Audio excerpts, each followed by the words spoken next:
بسم الله. السلام عليكم ورحمة الله وبركاته.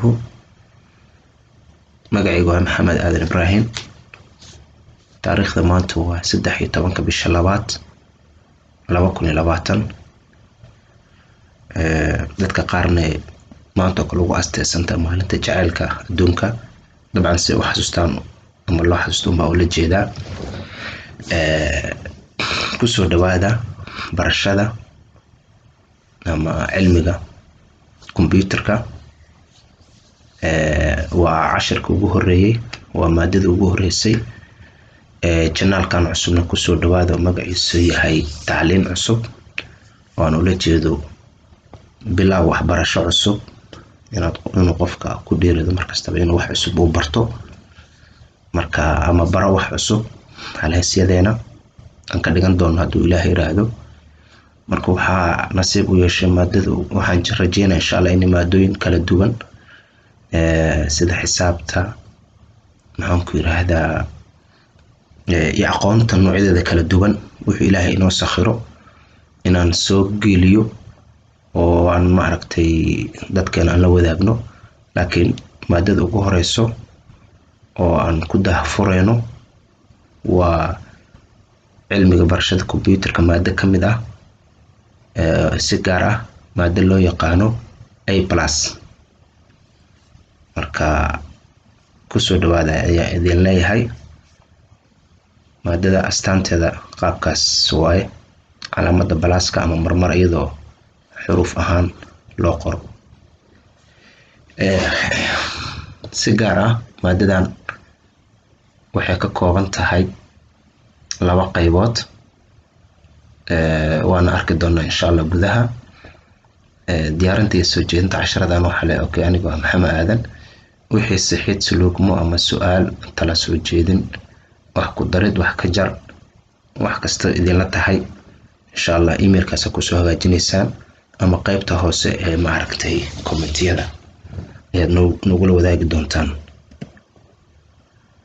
taariikhda maanta waan wadaagnay, magaceygana waan wadaagnay. casharka maanta insha Allah wuxuu inoogu saabsanaan doonaa hordhac kooban oo ku saabsan maadada aynu qaadan doono insha Allah ee cilmiga barashada computerka gaar ahaan maadadan hadda A+ Compatia. wuxuu noogu kooban yahay kalimaanta hordhac. wuxuuna hordhacayna ku saabsan yahay waa maxay Compatia certification iyo waa maxay A+.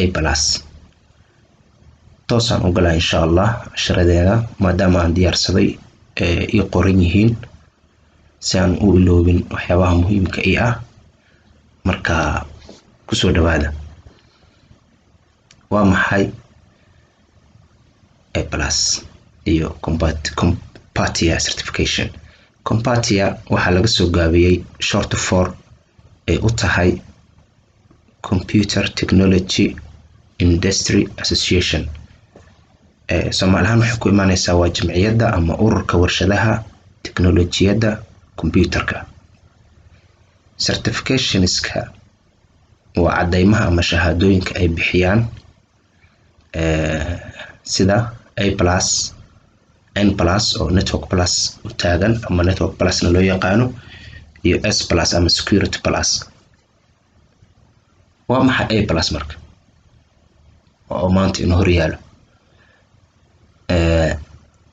A+ ama qaabka loo qorayo ama qaabkaas loo qoro waa meesha uu ka bilaabo barasho ahaan qofka raba inuu barto cilmiga computerada.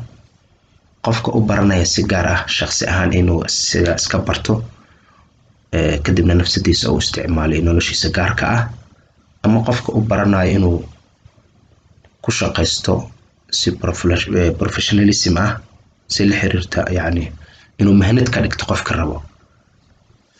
labada qaabo waa meesha uu ka bilaabi lahaa. waa maxay marka A+ certification.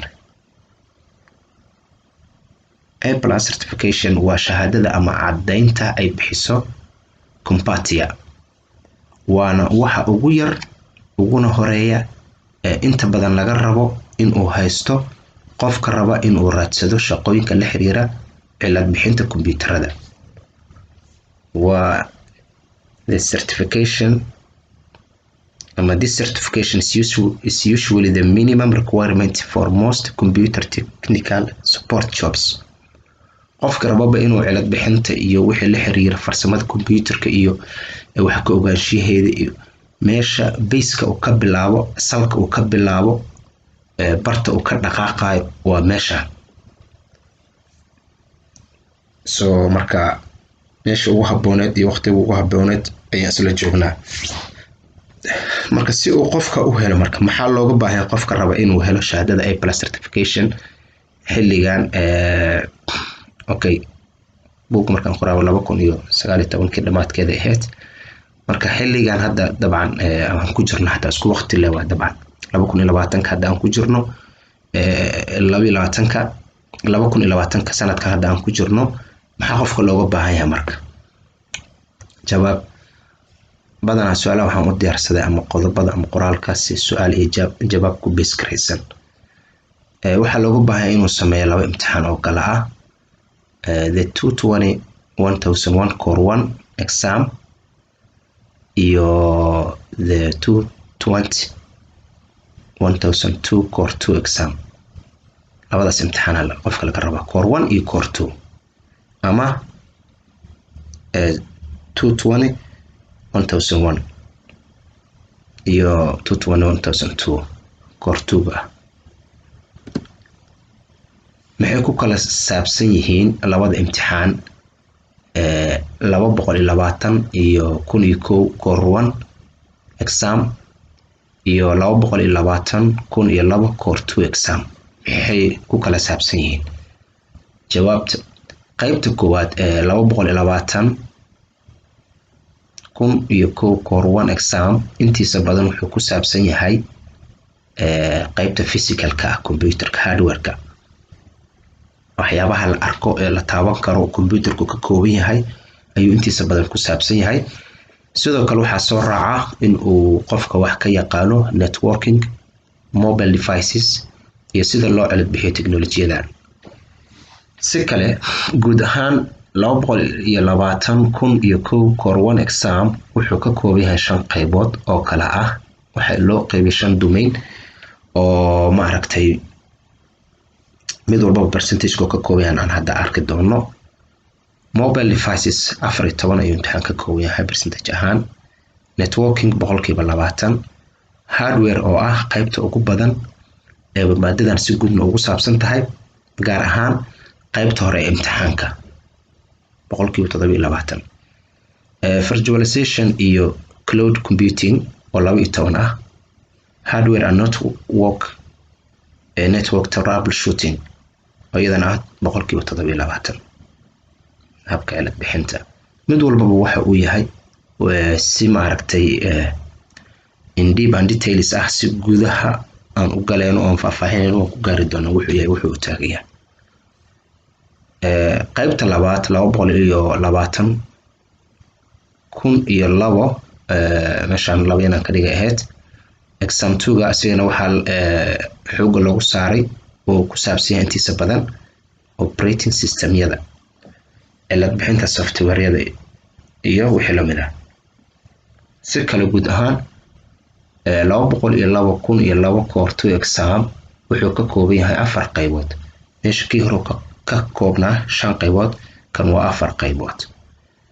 4 domainka koowaad waa operating systems 7% ah. security 4% ah. software troubleshooting 6% ah. iyo operational procedures 3% ah. okay waxaan soo ogaanay qaybaha uu ka kooban yahay imtixaanka A+. haddana waxaan sii ogaanaynaa waxyaabo kale oo muhiim ah oo la xiriira imtixaanka iyo maadada A+. imtixaankani waxaa lagu galaa in ka badan 100 wadan. waxaa lagu galaa luqado kala duwan. sidoo kale Compate waxay xooga saartay intii suuragal ah in imtixaankani aad ku gashid wadankaaga iyo luqadaada. hadda Soomaaliya kalanto waa